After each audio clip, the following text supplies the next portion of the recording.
تو سیدنا داؤد علیہ السلام سمجھ گئے کہ اگر تو 3 روٹیاں دیتی ہے تو بس پھر اللہ نے 3 لاکھ درہم بھیجے ہیں، ان میں سے 1 لاکھ درہم تجھے دینے کا اللہ نے مجھے حکم دے دیا ہے۔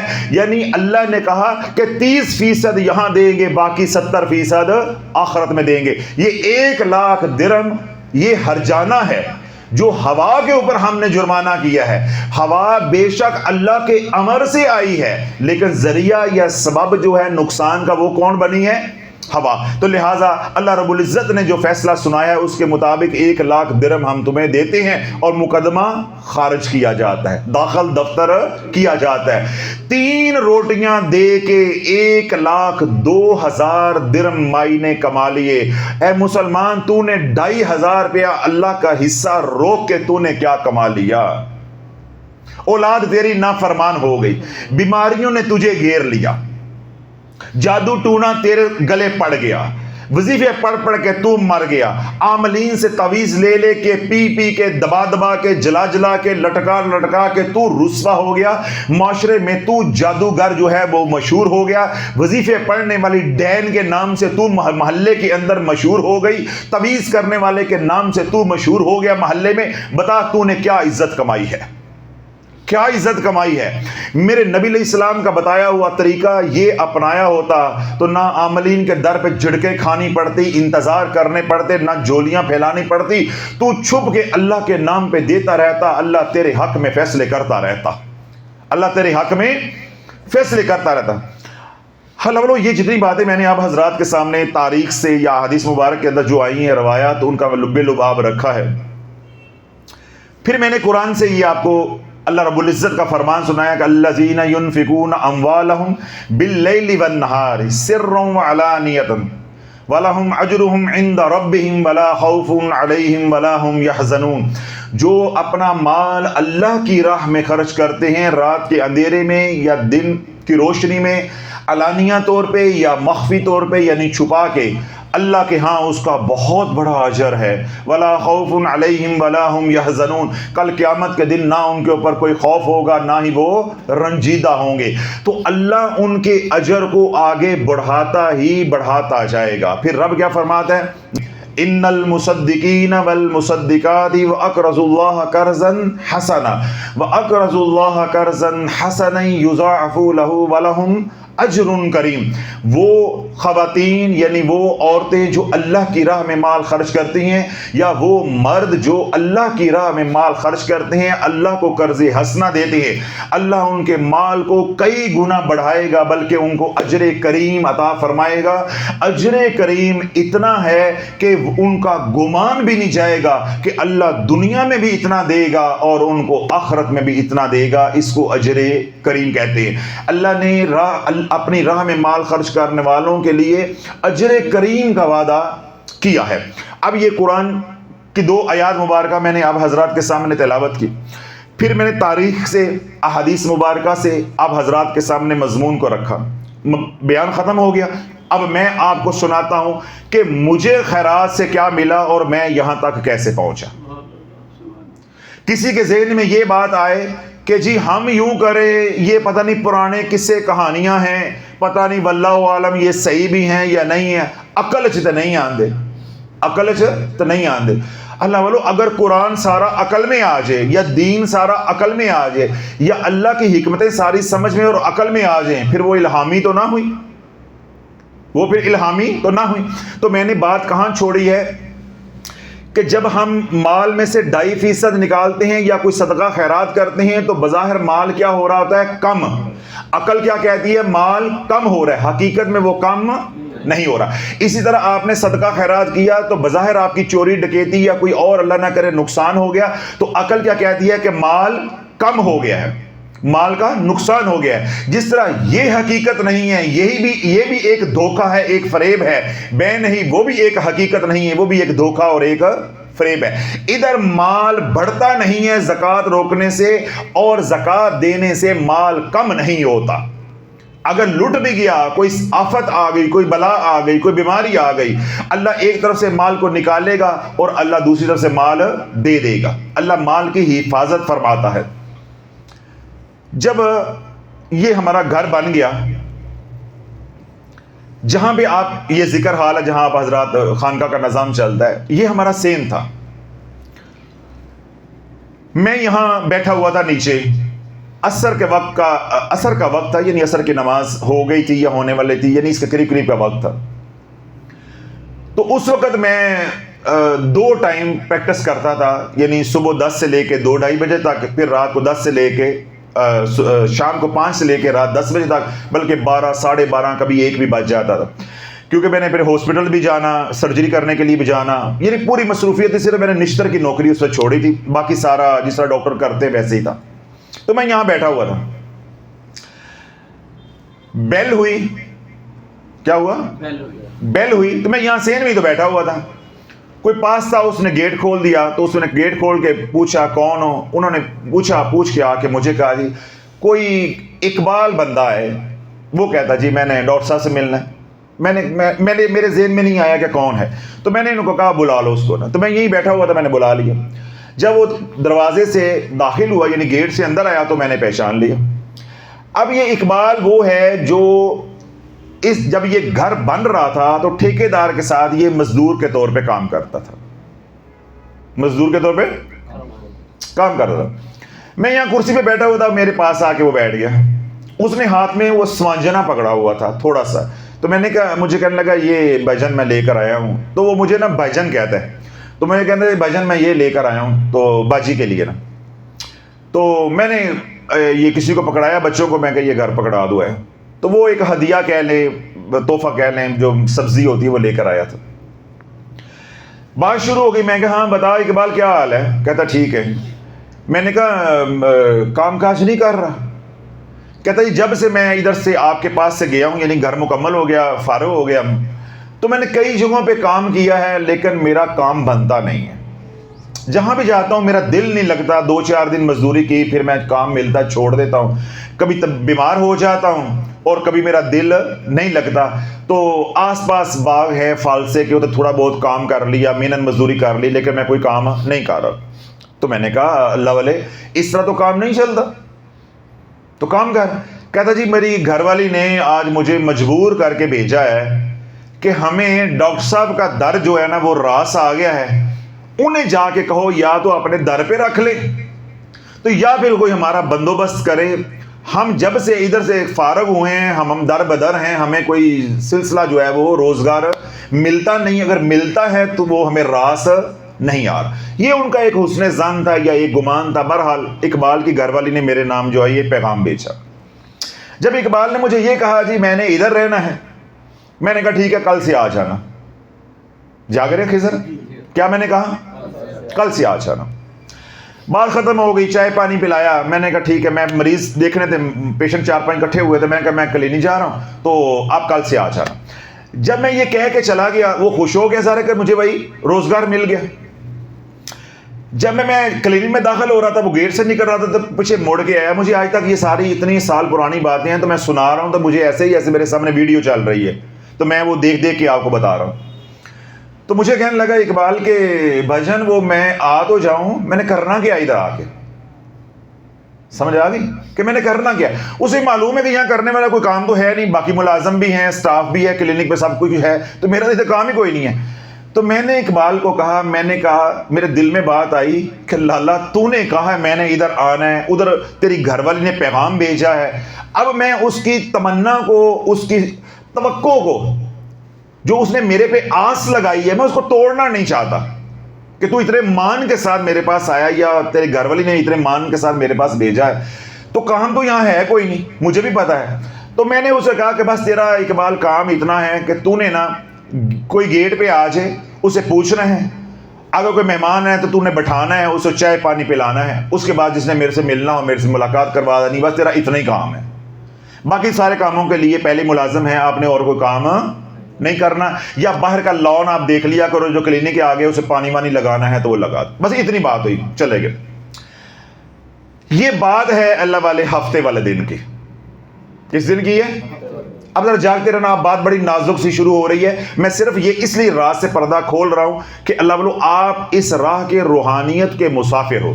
تو جب آپ کی تربیت نہیں ہوگی تو کل لوگوں کی تربیت کیسے کرو گے؟ آپ کا ایمان اور یقین نہیں بنا ہوگا تو کل لوگوں کا یقین کیسے بناؤ گے؟ یہ ساری بات جو میں سنا رہا ہوں یہ کس دن کی ہے؟ ہفتے والے دن کی۔ بدھ والے دن یعنی منگل اور بدھ کی جو رات ہے، اس رات کو مجھے حکم ہو گیا کہ لنگوٹا کس لو، 12 سال کی ریاضت شروع ہے۔ 12 سال کی اب کیا ہے؟ ریاضت شروع ہے۔ پہلے ریاضت تھی وہ کھلی تھی، یعنی میں کلینک بھی کر رہا ہوں، ساتھ پڑھائی بھی کر رہا ہوں، جو چلا ہے وہ بھی کر رہا ہوں، وغیرہ وغیرہ۔ اب کیا ہے کہ اب ہم نے سمندر میں اتر رہے ہیں، 12 سال کی ریاضت ہے، اور اس ریاضت کا پہلا سرا یا پہلا کام یہ ہے کہ 12 سال مخلوق خدا میں لنگر چلانا ہے۔ اب اللہ والو حکم آیا ہے بدھ اور جمعرات کی جو منگل اور بدھ کی جو رات درمیانی، اس میں اللہ نے جس سے یہ کام لینا تھا اس کو بھیج دیا ہے ہفتے والے دن۔ 3 دن کے بعد میں نے اقبال کو بلایا، میں نے کہا اقبال جس کام کے لیے اللہ نے تجھے قبول کیا نا وہ یہ کام ہے، اب ہر جمعرات تو نے لنگر جو ہے، دوپہر کا کھانا جو ہے وہ غربا کو، مساکین کو، جو لوگ یہاں روڈ پہ ہوتے ہیں، مزدور ہوتے ہیں، لیبر طبقہ ہوتا ہے، اس کو کھلانا ہے۔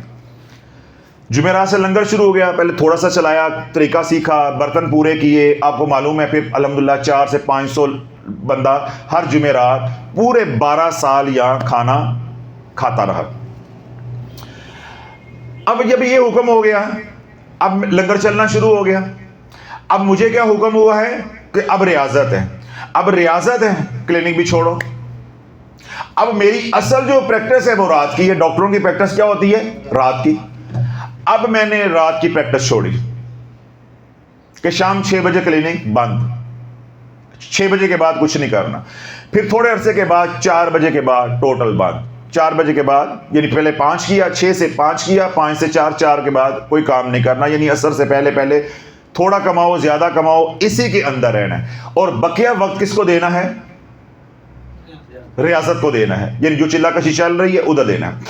اب پہلا امتحان آیا کہ لنگر چلانا ہے، دوسرا امتحان کیا ڈالا کہ جو کمانے کا وقت ہے اس میں جو سب سے افضل وقت ہے وہ رات کا ہے، وہی لینا ہے، جس میں مال بھی آتا ہے وہی لینا ہے، دے دیا۔ تیسرا وقت کیا آیا کہ ہر سال ایک حج اور ایک عمرہ کرنا ہے۔ اب اللہ ادھر دیکھو، اب میں جو آپ کو سمجھا رہا ہوں، جو آپ کا ایمان اور یقین بنانا چاہتا ہوں اپنی ذاتی بات سنا کے، وہ یہ، اب عقل کیا کہہ رہی ہے کہ خرچہ آ گیا ہے، 400-500 بندے کو کھانا کھلانا، اللہ والو اگر اس وقت مہنگائی کم تھی تو آمدن بھی کم تھی، اگر آج مہنگائی ہے تو آمدن بھی زیادہ ہے۔ کل بھی 500 بندے کو کھانا کھلانا ایک ہفتے میں مشکل تھا، اور آج بھی 500 بندے کو کھانا کھلانا مشکل ہے۔ اب یہ نہ آپ سوچیں اس وقت مہنگائی کم تھی، اگر مہنگائی کم تھی تو آمدن بھی تو کم تھی نا۔ اب 500 بندے کا خرچہ آ گیا ہر ہفتے میں، اور دوسری آزمائش اب کیا آئی ہے کہ جو کمانے والا کام ہے وہ بند۔ تو عقل کیا کہتی ہے؟ مر گئے، رول گئے، پٹھا بہ گیا، ایک ہی ہو گیا تو فلاں ہو گیا۔ اب عقل کیا ماتم کر رہی ہے یا نوحہ پڑھ رہی ہے کہ بس اجڑ گیا سب کچھ۔ یہ کون سا طریقہ ہے؟ کمانا بھی نہیں ہے اور اوپر سے خرچہ بھی زیادہ کرنا ہے۔ 2 آزمائش ہیں۔ تیسری آزمائش کیا آئی کہ ہر سال ایک حج کرنا اور ایک عمرہ کرنا ہے۔ اب اللہ والو آپ خود ذرا عقل سے سوچو کہ ایک بندے کا کاروبار، جو ڈاکٹر ہے اس کی پریکٹس ہے، اس کا ٹائم ہی 5 سے رات 10 بجے نوٹ کمانے کا، دن کے وقت تو لوگ مصروف ہوتے ہیں اپنے کاموں میں، تو اتنی پریکٹس نہیں ہوتی، رات کی پریکٹس ہوتی۔ اب اس کی وہ بھی چلی گئی، اوپر سے 500 بندے کا خرچہ بھی آ گیا۔ اور تیسری آزمائش کیا ہے کہ ہر سال ایک حج عمرہ بھی کرنا ہے۔ عقل مانتی ہے اللہ والو بس یہ لنگر شروع ہونے کی دیر تھی، اللہ نے اتنا مال دیا کہ الحمدللہ پھر میں نے 12 سال روزے رکھے، 12 سال مسلسل روزے رکھے، 12 سال لنگر چلایا، 12 سال مسلسل عمرہ کیا، 12 سال مسلسل حج کیے، اپنے والدین کو کروائے، اپنے بچوں کو کروائے، اپنی بہنوں کو کروائے، اللہ نے وہ بھی اعزاز دیا۔ اب عقل کیا کہہ رہی ہے کہ مال کم ہو رہا ہے۔ حالات آپ کو میں کیا بتا رہا ہوں کہ مال اللہ نے اتنا بڑھا دیا کہ سال میں 2.5 مہینے میرا کلینک ہی ٹوٹل بند رہتا تھا، میں حج پہ ہوں یا عمرے پہ ہوں، سمجھ آ گئی؟ تو جو ڈاکٹر 2.5 مہینے کام ہی نہ کرے، یا جو دکان 2.5 مہینے کھلے ہی نہ، ادھر کون آئے گا؟ ادھر کون آئے گا؟ لیکن 2.5 مہینے آرام کر کے، یعنی 9.5 مہینے صرف کام کر رہے ہیں، اس 9.5 مہینے کی کمائی میں 500 لوگوں کو ہر جمعرات کم و پیش کھانا کھلانا ہے، ایک حج بھی کرنا ہے، عمرہ بھی کرنا ہے، اور میرے ساتھ بچوں نے جانا ہے یا بہنوں نے جانا ہے یا والد صاحب اس وقت حیات ہے انہوں نے حج کرنا ہے، انہوں نے جانا ہے، ان لوگوں کو بھی ساتھ لے کے جانا ہے، اور گھر سے گھر تک سارا خرچہ فقیر نے کرنا ہے، ان کا 1 روپیہ لگنے بھی نہیں دینا۔ سمجھ آ گئی؟ تو اللہ نے کیا کیا کہ اب عقل کہہ رہی ہے کہ مال کم ہو رہا ہے، لیکن رب حالات ایسے بنا رہا ہے کہ مال بڑھ رہا ہے۔ تو میں کیا کہتا ہوتا تھا کہ یا اللہ حج سال میں 2 بار نہیں ہو سکتا، حج سال میں 2 بار نہیں ہو سکتا۔ کیوں؟ کہ جب میں نے بار بار دیکھا کہ حج سے پہلے بھی رزق ایک دم بڑھتا ہے اور حج سے آتا ہوں تو پھر رزق ایک دم بڑھ جاتا ہے، تو میں نے کہا 2 سال میں 2 بار ہو تو یہ تو 2 اور بھی چوپڑیاں، 2 اور بھی چوپڑیاں، یعنی 40 دن آپ نے کام بھی نہیں کیا اور آپ کو جانے سے پہلے بھی خرچہ مل رہا ہے، اور آتے اخراجات ہوتے تھے، اللہ کاروبار کو بڑھا دیتا تھا، اللہ کیس ہی ایسے بیچتا تھا سرجری کے کہ تھوڑا کام کیا ریونیو پیسہ جو ہے وہ زیادہ آ رہا ہے۔ اب اللہ یہ ساری باتیں میں نے پچھلی سابقہ کتابوں سے یا کس سے کہانی نہیں سنائی، اپنی زندگی آپ کے سامنے رکھی ہے کہ 12 سال لنگر چلایا، 12 سال ریاضت کی، 12 سال روزے رکھے، 12 حج مسلسل بغیر ناغے کے کیے، تو 12 عمرے کیے، اس کے علاوہ حج عمرے کیے وہ اس کا حصہ نہیں تھے۔ یہ 12 سال کا ایک علیحدہ ٹریک ہے، یہ پورا ایک نظام تھا الگ سے۔ سمجھ آ گئی؟ اور اقبال اب کو اللہ نے قبول کیا۔ اقبال اب کس کام کے لیے ہے کہ مخلوق خدا کو اپنے ہاتھ سے روٹی جو ہے وہ کھلا رہا ہے، ان کے برتن جھوٹے جو ہے وہ دھو رہا ہے۔ اللہ نے مجھے جو دیا سو دیا، وہ ایک مضمون ختم کر دیتے ہیں۔ بات ہے اقبال کی۔ اقبال کو اللہ نے کیا دیا کہ مستقل اس کا روزگار یہاں لگ گیا اور اس کو یہاں خانقاہ کا خادم بنا دیا۔ خانقاہ کیا کب بنا دیا؟ خادم۔ اب یہاں بات بڑی حساس ہے، جو اصل میں آپ کو نقطہ بتانا چاہتا ہوں وہ یہ، اقبال کو کیا ملا؟ سکون.com نوکری لگی ہے، نہ پوچھنا ہے نہ کرنا ہے، نہ چھٹی کا نہ یہ نہ وہ، اس کا اپنا گھر ہے، ٹھیک ہے۔ پھر وہ خادم بن گیا یہاں پہ، بات سمجھ آ گئی۔ پھر جو زرعی رقبہ ہے اس کو بھی اس نے دیکھنا، سارے معاملات آپ حضرات کے سامنے وہی سارا کوئی دیکھتا ہے۔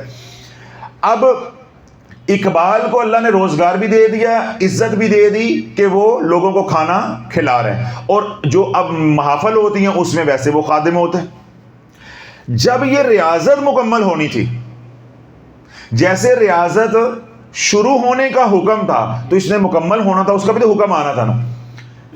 12 سال مکمل ہوئے، میں حج کر کے آیا، اب یہ نظام مکمل ہو گیا ہے، بس اب مخلوق خدا کی خدمت کرو۔ تو پھر میں مسند پہ بیٹھا، پھر پیری مریدی شروع ہوئی، پھر نظام خانقاہ کا شروع ہوا۔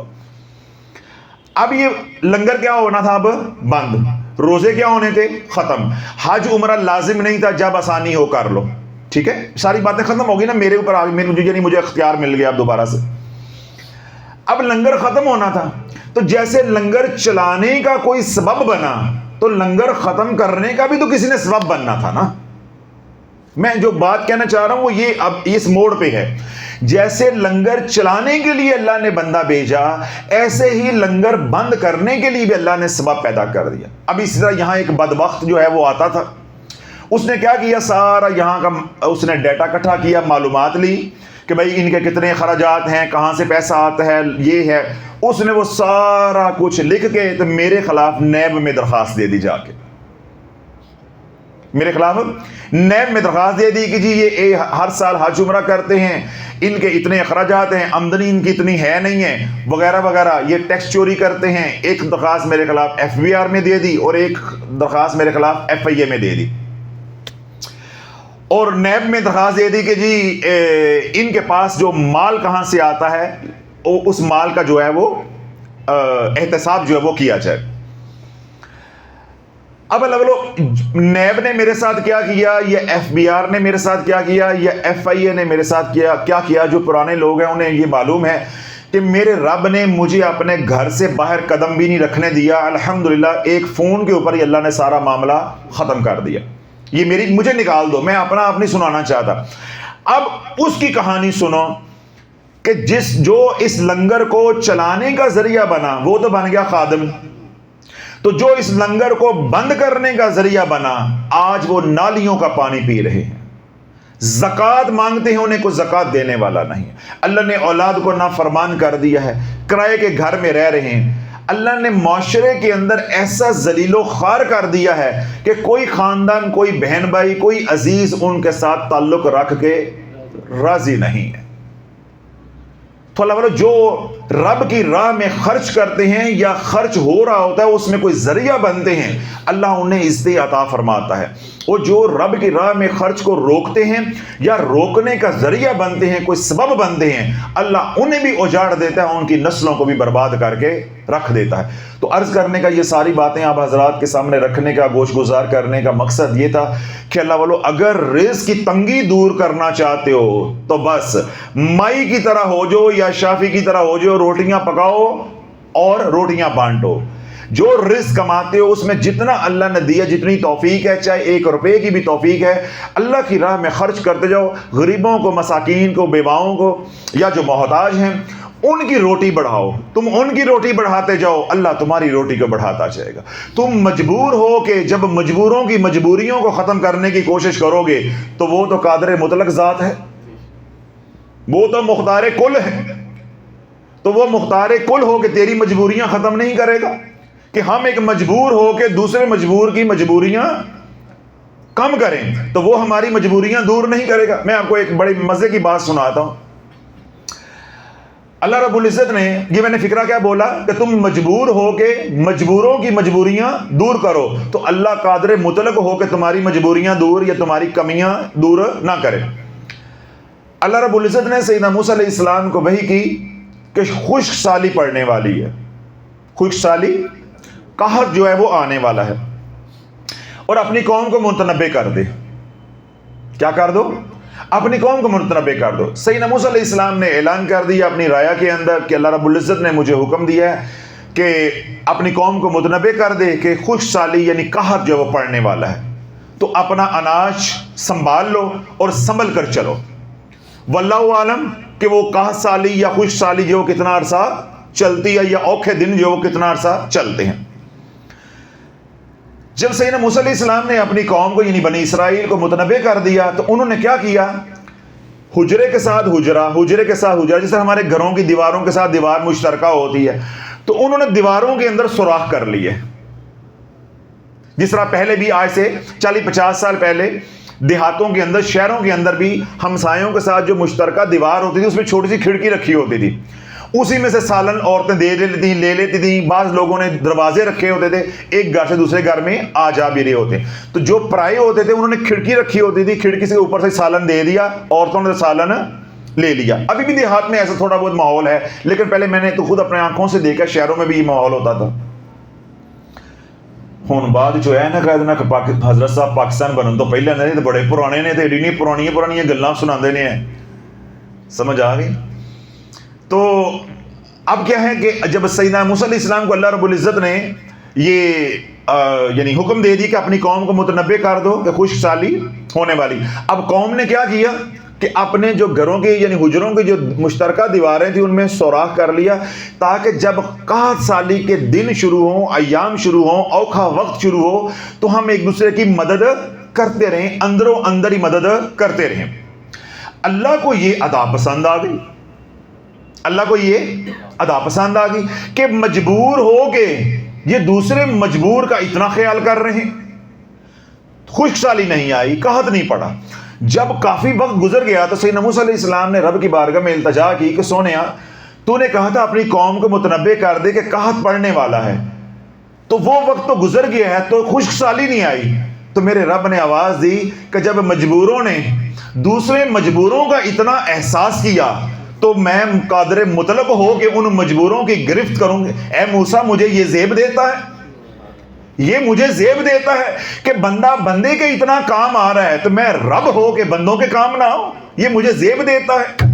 تو جب انہوں نے آپس میں ایکا کر لیا کہ ہم ایک دوسرے کی مدد کریں گے، ایک نے دوسرے پہ رحم کرنے کی اتنی نیت کر لی، تو میں رحیم ہو کہ رحم نہ کروں تو مجھے رحیم کون کہے گا؟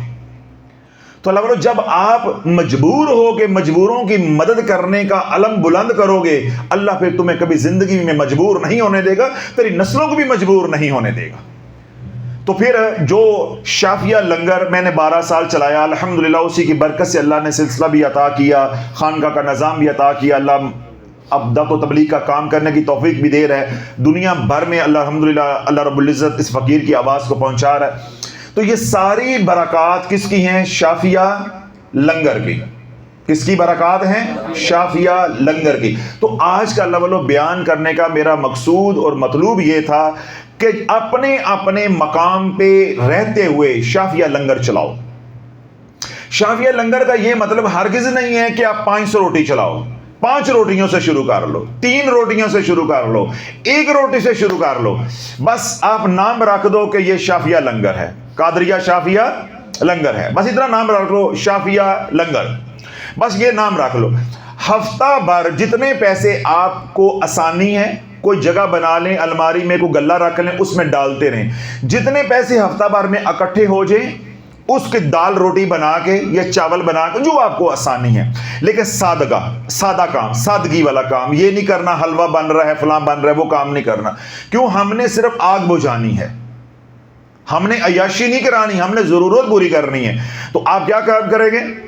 جتنا ہفتہ بھر میں آسانی ہے، روزانہ کے 50 روپے نکالیں، 100 روپے نکالیں، ہفتے بعد وہ 700 ہو جاتا ہے تو 700 کا لنگر چلا دو، 200 ہو جاتا ہے 200 کا لنگر چلا دو، 10,000 ہو جاتا ہے تو 10,000 کا لنگر چلا دو، یہ آپ کی حیثیت کے اوپر ہے۔